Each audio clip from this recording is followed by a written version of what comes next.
Horsnell, and I'm the chair of the Center for Local Prosperity, a nonprofit.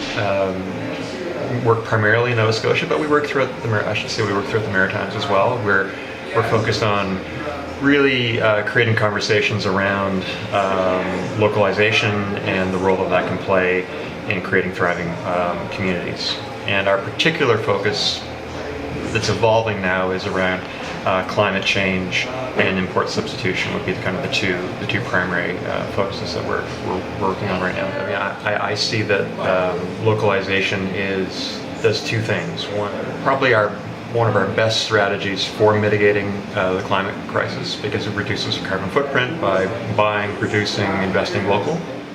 What kinds of shocks we might expect in a financial, economic, ecological, social.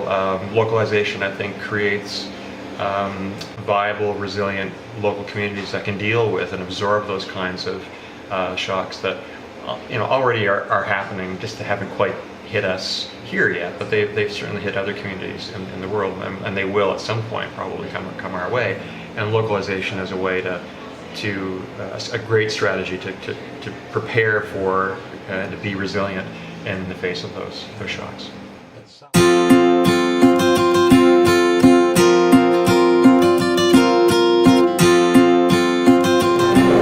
So we planned an event at the Thinkers Lodge in Pugwash, and it was a confluence of three factors that all came together at the same time. Firstly, it's an extremely potent location because of its history and the original conference that took place on nuclear proliferation. Secondly, it was the 60th anniversary, so we had the location and we had the timing, both very powerful. Thirdly, the second major issue facing mankind is climate change. The original topic was nuclear proliferation, and we wanted to reconvene the same format 60 years later to talk about climate change, which is the second biggest threat to mankind. And so we spent a long weekend both exploring our understanding of the effects of the climate crisis, and then in getting some shared understanding of how it is impacting us now and how it will in the future, but then turning our attention to, well, what can we do? Like, what are some very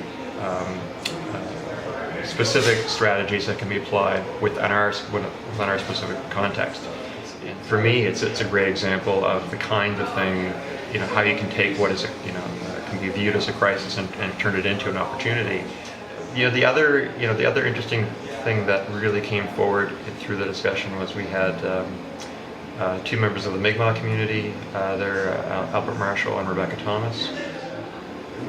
What became really immediately apparent, and it just kind of grew over the days that we were there, was the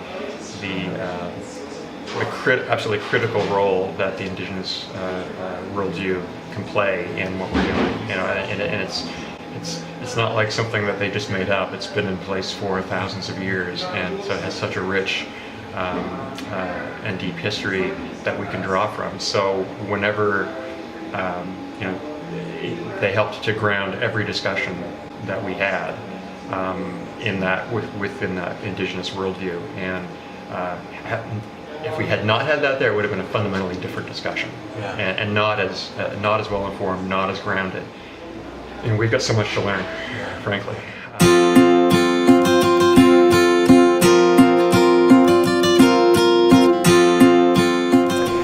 The financial support we received from the Rural Communities Foundation was essential for the event. It was really funding that also allowed us to leverage some other private foundations that came in. The county came in as well, Cumberland County.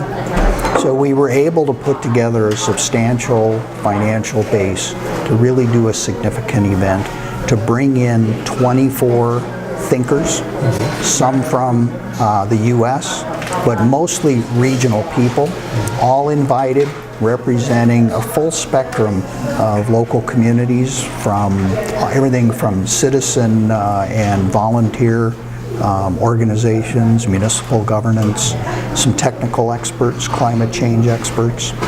and then a representative from Project Drawdown out of California, which is a large international effort to mitigate the effects of climate change on a large scale.